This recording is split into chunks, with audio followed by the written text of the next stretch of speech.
fitiavana malala rehetra amin'ny tompo ho atsika ampianakaviny finoana rehetra izay malala n'Andriamanitra sady voantson'Andriamanitra raha teo ny masina ampitomboina ao amintsika rehetra ny fahasoavana mampiadanana ny famondram-po sy ny fampahiresana avy amin'Andriamanitra ray sy Jesosy Kristy tompo sy mpahamonjy atsika. Amen. Manasa atsika rehetra ry havana malala hanaraka ity fanompom-pivavahana alakamisy masina ahatserovany fiangonana ny nanorenany Jesosy Kristy ny fanasany tompo voalohany sy ny fiakarany tao Getsemane. Mira iara-mitsangana isika hidera sy amin'ny voninahitra an'Andriamanitra. Ny fanasiram-pakarina manao hoe avia, ary aoka izay mahare anao hoe avia, ary aoka ho avy izay mangetaheta ary izay mety aoka izy sotro maimaim-poana amin'ny ranonaina. Amen. Ataontsika ny hira fa 450 avia ry mangetaheta ao.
Ivavaka isika.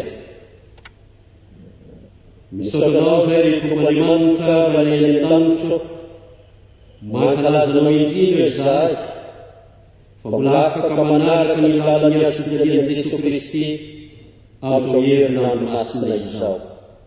Misaotanao izahay fa mbola omenao indray ity alakamisy masina ahatserovany fiangonana indrindra ny nanorenan'i Jesosy Kristy ny fanasany ary izy mizotra ho ao Getsemane.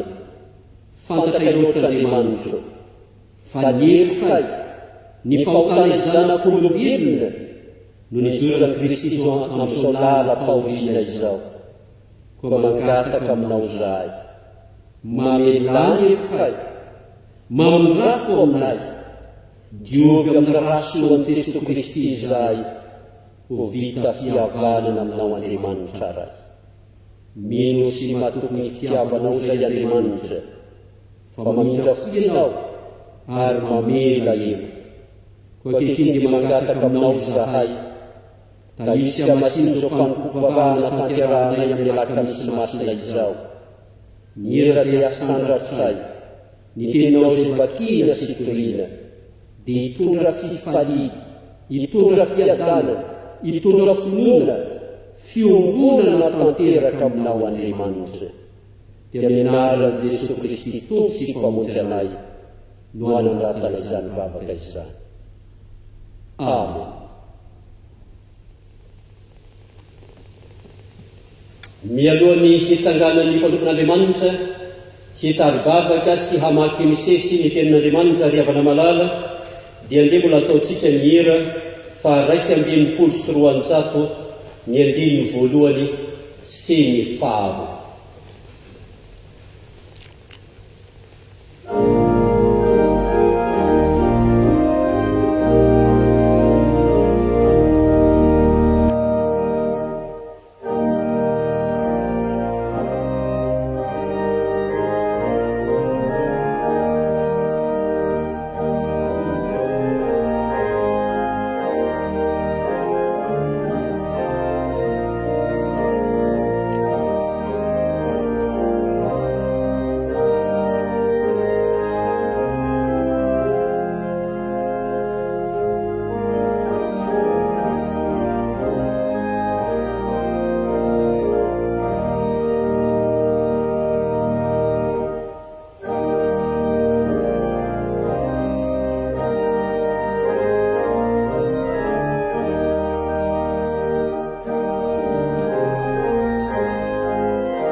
Ry havana malala hiara ivavaka isika. Isaorany Andriamanitra, raha afaka mankalaza zao alakamisy masina izao izahay, atsiarovana ny namorenan'i Jesosy Kristy ny fanasany eto. Ary sotranao koa izahay ankehitriny, raha mila hamaky sy haino ny teninao masina, ny teninao lay mampahery ny fanahinay, toana ho anay ao anatin'ny faharerahana amin'izao vaninandro izay nanay izay. Ny teninao dia tanjaka ho an'ny fanahinay izay osa, ary mila izany teny sy sakafo izany. Fa ny teninao dia ampaherezanao ny finoana aty anatinay mba hijoroanay vavolombelonao.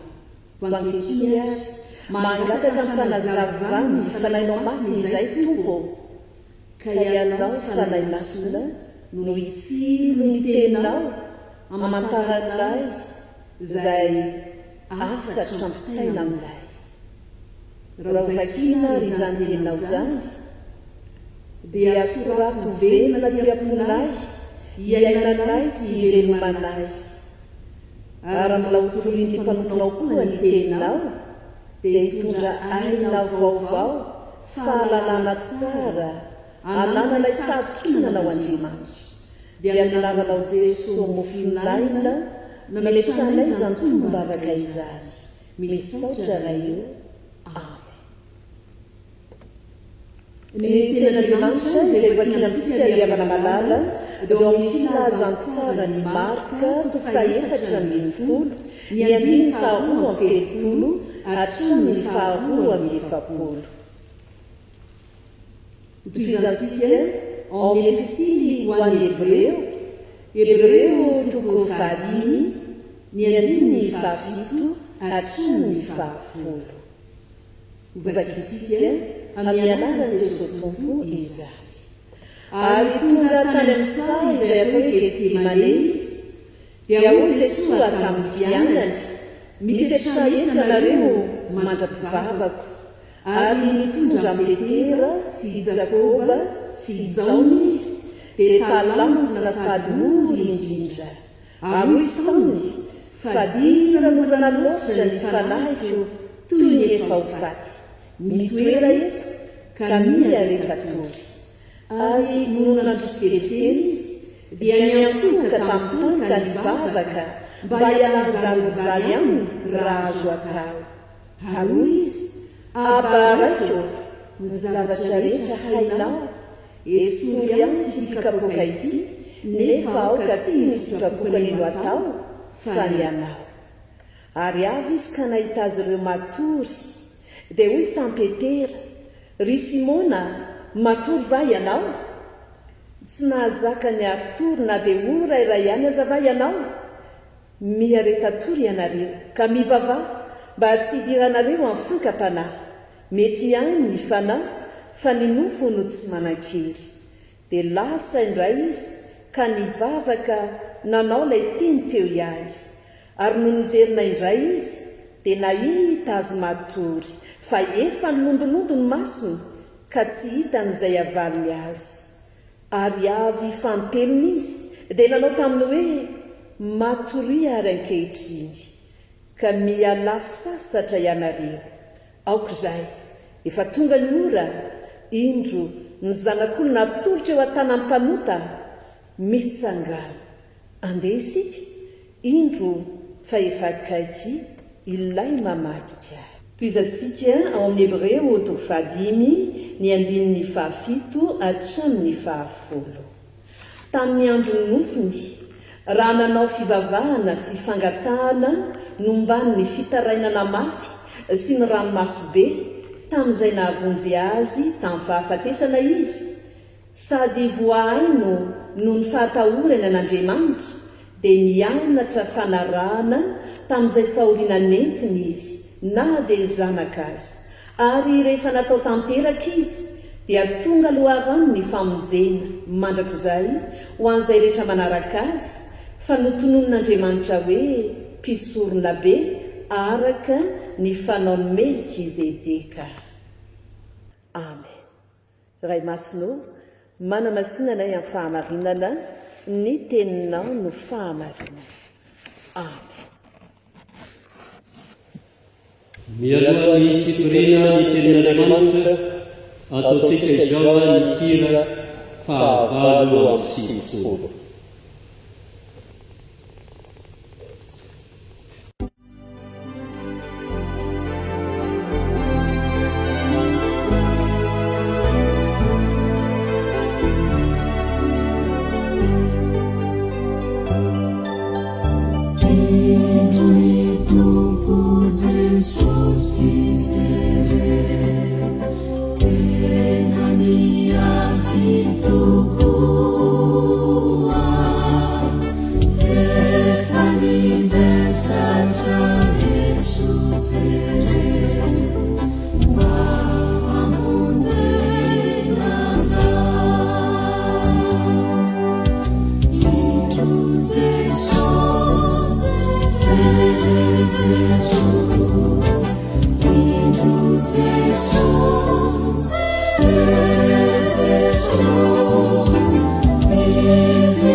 ry avana malala rehetra ao amin'ny tompo hanapaka mandrakariva ao am-potsikany ny fiadanan'i Kristy. Amin'ity alaka misy masina ity ry avako malala dia tsy afaka mandray ny teny hita maso azo tsapahitanana isika dia ny fanasan'ny tompo izany. Fa ataokontsika ho zava-dehibe kosa mba hampioro-pakalalina ao amin'ny finoantsika ny teny toriana dia ilay teny toriana mofinaina sy raminaina mamelombelona ny fanahy mampiray antsika amin'ny Kristy ary andraisantsika ny famonjena. Koa ny teny torianan'io ry havana malala araka ny perikopanyefitsika mazay voalahatra dia ny filazany tsara araka ny Marka toko 4:40 ny andininy 2:30 ka hatramin'ny 2:70 izay efa novakiny ny mpanompon'Andriamanitra tamintsika teo ihany. Filazany tsara ny Marka toko 4:40 ny andininy 2:30 ka hatramin'ny 2:70. Ny vavaky Jesosy tao Getsemane. Ny vavaky Jesosy tao Getsemane. Getsemane 1 kilometra miala eo amin'ny mandany Jerosalema, eo apototry ny tendrombohitra Oliva.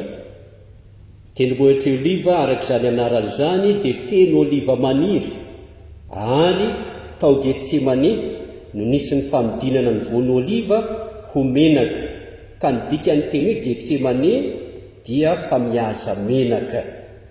Tao amin'io toeran'io no falehan'i Jesosy Kristy rehefa mitokam-bavaka izy. Ity vavaky Jesosy tao Getsemane ity ary havana malala no ohatra velona ho antsika pino anatin'ny fahoriana sy ny alahelo lehibe. Ary ataoko ry havako malala fa mifanandrify indrindra amin'izao toejava misy sarotra lalovantsika, lalovan'ny mino maneran-tany izany vavaky Jesosy tao Getsemane ohatra velona ho antsika pino anatin'ny fahoriana lehibe sy ny alahelo izany. Fa andeha aloha ry havana malala ozoitsika vetivety ny lalany hazo fijaliana izay nizoran'i Jesosy Kristy sy ny mpianany milohan'ny atongavany ao Getsemane amin'izao ora sy fotoana izao. Rehefa avy mihinana ny Paska Jesosy Kristy sy ny mpianany ny harivarivan'ny lakamisy, dia indreo izy mizotra moramora ho an'ny Getsemane.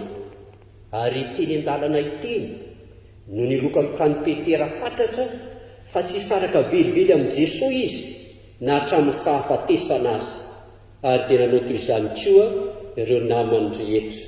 Eo amin'ny Marka 4:10 ny 9:30 no misy izany lokalokana ataon'ny Petera sy ny mpianany izany.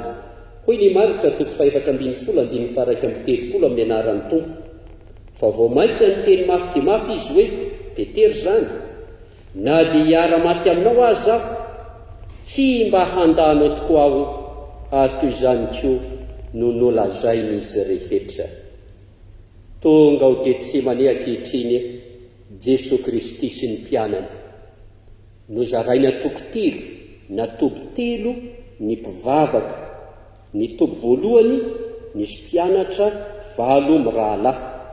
Nikisaka kely lavidavitra kokoa ny toby faharoa nisy mpianatra 3 mirahalahy, dia Petera sy Jakoba ary Jaona. Ary dia nandroso lavidavitra kely Jesosy Kristy toerana fahatelo farany, nisy azy Jesosy Kristy ny akohoka ny vavaka. Ohatra velona telo lehibe nomeny Jesosy Kristy atsika mpino amin'izao vavaka atao Getsemane izao.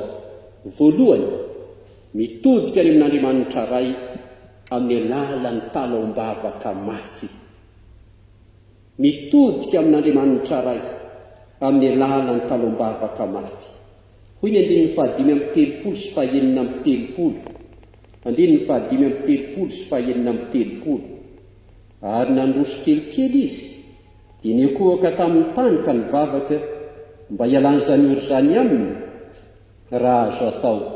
Ary hoy izy: abarakio, ny zavatra rehetra hainao. Esory amitsy ity kapoaka ity, nefa aoka tsy ny sitrapoko aneno atao fa ny anao. Niankohoka ny vavaka Jesosy Kristy ary niantso hoe abarakio. Ny teny hoe abary havana malala teo amin'ny jiosy dia teny mifono tsy fanajana ihany, kanefa teny mampifanakaiky kokoa na mampifamatotra bebe kokoa amin'ny ray. Nampiasain'i Jesosy iteny io eto anehoan'ny tena fiombonany amin'Andriamanitra ray amin'izao fahoriana sy alahelobe hiaretany izao. Esory amiko ity kapoaka ity. Ny kapoaka mangiditsy mahafaitra voalaza eto amin'izao tolom-bavaka ataon'i Jesosy Kristy izao dia ny fijaliana sy ny fahafatesana azo azy. Fijaliana sy fahafatesana ara-batana azo azy raha pitso zoma masina. Fa izay tena nampijaly an'i Jesosy Kristy ry havako malala dia ny fisarahan'ny fanahiny amin'Andriamanitra. Izany fahafatesana mampijaly sy fisarahan'ny fanahin'i Jesosy Kristy amin'Andriamanitra izany ny tena nampahory, nampalahelo an'i Jesosy Kristy. Ary izany indrindra no tambony fahotantsika zanak'olombelona, toy ny tambony fahotana ataontsika zanak'olombelona izay nitondra famonjena ho ahy, nitondra famonjena ho antsika rehetra. Ankehitriny ry havana malala, efa vitan'i Jesosy Kristy ny anjarany, voavelany nitsika, anjarantsika kosa sisa andrasana hitodika amin'Andriamanitra, hanao talaom-bavaka mafy toy ny nataon'i Jesosy mba ho famonjenantsika sy izao tontolo izao. Ny ohatra ray lehibe faharoa amin'izao Jesosy Kristy ao Getsemane izao dia Jesosy mitady fampahirezana miaraka amin'ny mpianatra namany. Jesosy mitady fampahirezana miaraka amin'ny namany ireo mpianatra eo amin'ny toby samihafa izay napetrany. Tsy vitan'i Jesosy irery ity tolona mambavaka ity, ka nanafatra ireo toby samihafa izy manao hoe miareta tory ianareo ka mivava. Miareta tory ianareo ka mivava. Indrisany efa ry havana malala fa ry izay natao namana amin'ity ady mamay tolona mambavaka ity dia rendriky ny toromaso. Ireo lokaloka fatratra fa iombona amin'i Jesosy amin'ny fahoriany rehetra tsy nahazaka ny aritory na dia ora iray monjasy. Mbola nitairin' Jesosy ihany anefa izy ireo mifo azy, miareta tory anareo ka mivava. Noho ny niverina fanotelony teo atoby Jesosy Kristy dia indro nahita ireo mpianatra ireo efa resy ny torimaso tanteraka, kanefa efa tonga ny fotoana ka dia hoy Jesosy,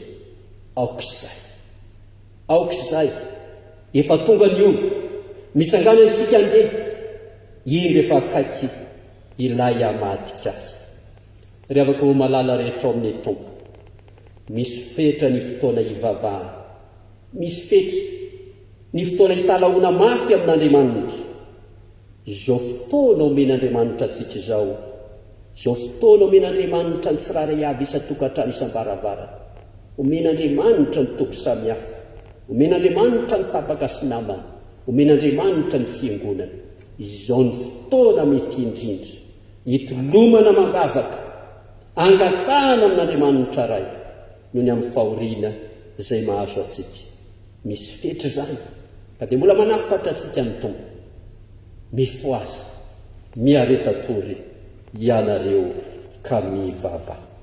Fa rehefa tonga ny fotoana, rehefa tonga ny fetra, tsy misy vavaka ho an'ny maty intsony.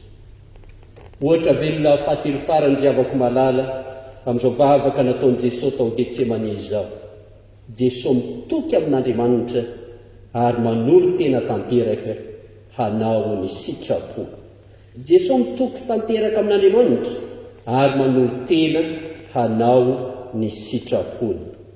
Hoy ihany ilay tonom-bavaka Jesosy tao Getsemane manao hoe, abaraiko, esory andro ity kapoaka ity, nefa aoka tsy ny sitrapoko anino atao fa ny anao. Na dia mafy aza ilay talaom-bavaka, na nipotrapotraka tahaka ny raza ny dindry Jesosy tamin'ity vavaka mafy ity, dia vonona izy ny hanolo tena tanteraka hanao ny sitrapon'Andriamanitra. Aoka tsy ny sitrapoko anino atao fa ny anao. Vonona izy hanao sy hanatanteraka izay sitrapony ray amin'ny lalan'ny azo fijaliana izay tsy maintsy izorany. Ny epistily ho an'ny Hebreo toko 5 ny 7 ka hatramin'ny 7 ry havako malala no manazava tsara izany fanoloran-tenan'i Jesosy Kristy hanao ny sitrapony ray izany. Hebreo toko 7 ny 1, Hebreo toko 5 ny 1 ny 7 ka hatramin'ny 7. Vakina amin'ny anaran'ny tompo. Tamin'ny androny nofony raha nanao fivavahana sy ny fangatahana nomban'ny fitarainana mafy sy ny ranomasobe, tamin'izay ahavonjy azy tamin'ny fahafatesana izy, sady voahaino noho ny fahatahorana an'Andriamanitra, dia nianatra fanarahana tamin'izay fahoriana nentina izy na dia zanaka azy. Ary rehefa natao tanteraka izy, dia tonga loharan'ny famonjena mandrakizay ho an'izay rehetra manaraka azy. Ny fanoloran-teny feno sy tanteraka nataon'i Jesosy Kristy hanao ny sitrapon'Andriamanitra no loharan'ny famonjena, loharan'ny fitahiana mandrakizay ho an'izay rehetra manaraka an'i Jesosy Kristy. Ry havana malala rehetra amin'ny tompo, indraindray tokoa isika rehefa tratry ny sarotra ka mitolona mambavaka dia azo pakapana haka ny toeran'Andriamanitra na manery an'Andriamanitra mihitsy aza hanatanteraka ny sitrapontsika sy ny hetaheta mafy ao anatintsika. Ohatra velona nefa nomeny Jesosy Kristy atsika amin'izao vavaka atao Getsemane izao, mba hananantsika fanetretena, hananantsika fanoloran-tena tanteraka hanao ny sitrapon'Andriamanitra, fa Andriamanitra irery ihany, eny izy irery ihany no mahalala ny hevitra heverana antsika, dia hevitra hatonga fiadanana fa tsy loza, mba hananantsika fanantenana ny amin'ny farany. Eto afamaranana ry havako malala, mampianatra atsika ohatra velona ny amin'ny mivavaka so nataony Jesosy Kristy tao Getsemane izao. Mivavaka isika mitodika amin'Andriamanitra ray amin'ny alalan'ny talom-bavaka mafy. Mivavaka isika mitady fampaherezana amin'ny namantsika ka dia miezaka amin'ny fampahery amam-bavaka isika. Mivavaka isika mitoky amin'Andriamanitra ary manory tena tanteraka hanao ny sitrapony. Dia toizantsika hatrany izany fiainam-bavaka toy ny nataon'i Jesosy Kristy izany. Andriamanitra ray anie, hamary ny vavaka hitondra antsika ho amin'ny famonjena, hitondra antsika ho amin'ny fiadanana. Ho azy ireny voninahitra ho amintsika rehetra ny fampaherezan'ny tenin'Andriamanitra. Amen.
Mivavaka isika ry avako malala.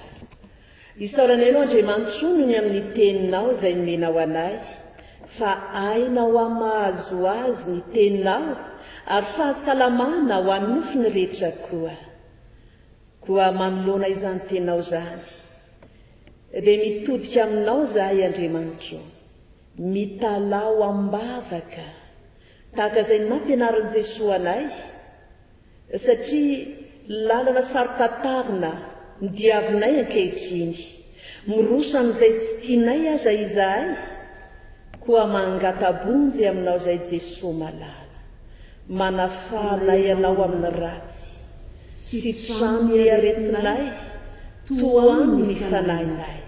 Misotranao koa izay ny amin'ny teninao izay mampitodika anay hanaraka ny didim-pitiavana, mba azonay mifampahery, azonay mifampivavaka, azonay mifampitantana.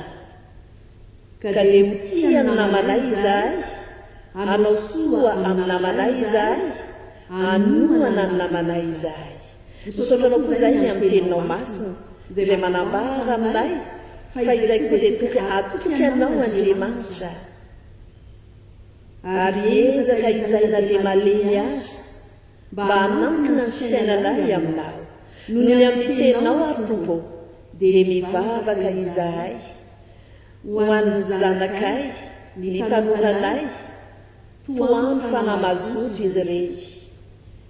Omeo azy Tompo ny herin-tsaina, herim-panahy, mba azony manara ny ianao Jesosy Kristy. Mivavaka aminao izahay ho an'ny ray aman-dreny rehetra, ho an'ny ray aman-dreny zokiolona efa antitra, fotsy volo, izay nitenenanao hoe mbola manorona ihany izy na dia efa antitra azy. Ho ajereo amin'ny famperana izy ireny Tompo. Mivavaka izahay ho an'ireo izay mitondra ny tsinikaretina Covid-19, aoka ianao Jesosy malala no hanasitrany any aretina rehetra, ary ianao hanatanjaka ny fo ny saina, ny fanahy izy ireny. Mivavaka izahay ho an'ireo mpitsabo rehetra, aoka ianao mampahery azy ireny Tompo amin'ny fahaiza-manao, ary atoky ianao koa izy ireny. Mangataka aminao izahay Tompo ho an'ny vahoaka malagasy rehetra tsy ankanavaka, aoka ianao mameza ilay isan-tokantrano ao anatin'izao fihibohana izao, ny tana maherinao ilay tsy fohy fa mahavonjy, no isakambina amin'ny tokantrano tsirairay avy, hitondra fifaliana sy fiadanana. Mivavaka aminao izahay ho ampitondra anay rehetra tsy ankanavaka, omeo fahendrena, tario amin'ny lalan'ny fahamarinanao, ampaherezo amin'izao adiny lehibe antsoan'izy ireo izany, eo anatrehan'ny valana retina eto amin'ny nosina ity. Mangataka aminao izahay ho an'ny zanaky ny Jesekrema faravohitra rehetra, hatrany ampitany ranomasina. Andriamanitra avo fipetraka ianao fa iva fijery, mahita anay rehetra, koa tsy injovy izahay Tompo, sy trano ny aretinay, ampaherezo izahay, aza mahafoina mahasaraka anay ianao. Mangataka aminao izahay Tompo ho an'izao tontolo izao, fa ianao no nahary izao tontolo izao tsara, no ny fahotana nefa dia simba izao tontolo izao. Koa mitalao aminao izay raha io, jereo amin'indra foninao izao tontolo izao. Fa amin'ny anaranao Jesosy malala mametrahanay ny tondavakay, ary sitrakay ny miombona amin'ilay vavaka mamy nampianarinao manao hoe: raina eo izay ny an-danitra, ho amasinina anie ny anaranao, ho tonga anie ny fanjakanao, atao anie ny sitraponao ety an-tantaky ny any an-danitra. Omeo anay anio ny anina sahaza ho anay, ary mamelà ny elokay tahaka ny namelanay izay meloka taminay, ary aza mitondranay amin'ny fankapanahy fa manafahanay amin'ny ratsy, anao fanjakana sy ny hery ary ny voninahitra mandrakizay. Amen.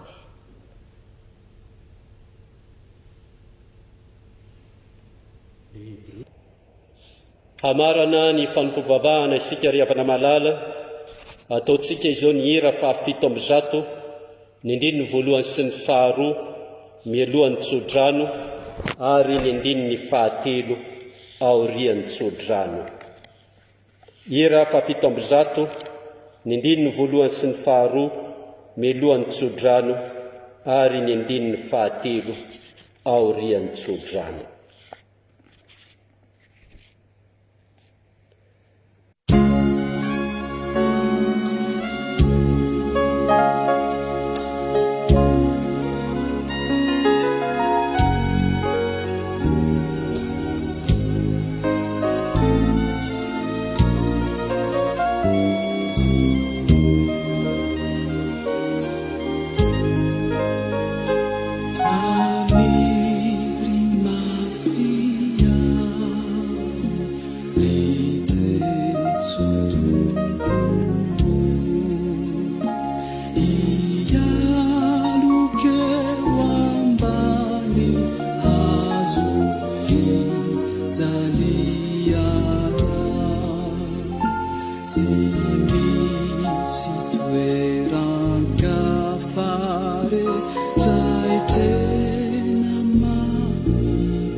ho tanteraka amintsika rehetra neny itsodrano izay tononina amin'ny anaran'ny tompo.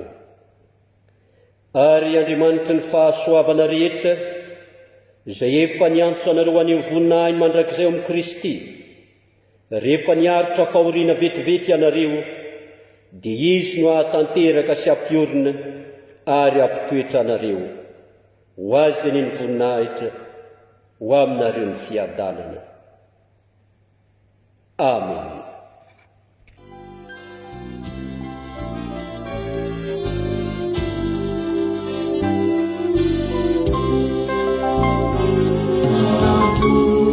Tuchini azu zaitaliana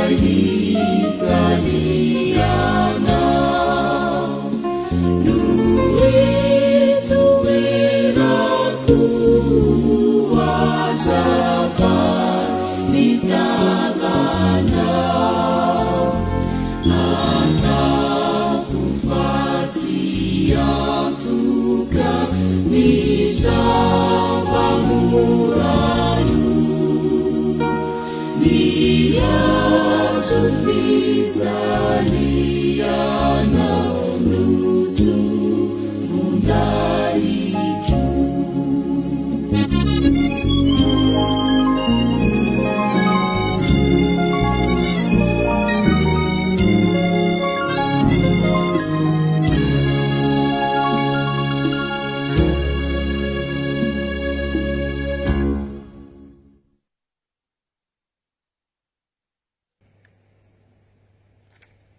Dia ho an'Andriamanitra irerianany ny voninahitra amin'ny anaran'ny Ray sy ny Zanaka ary ny Fanahy Masina. Amen.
Thank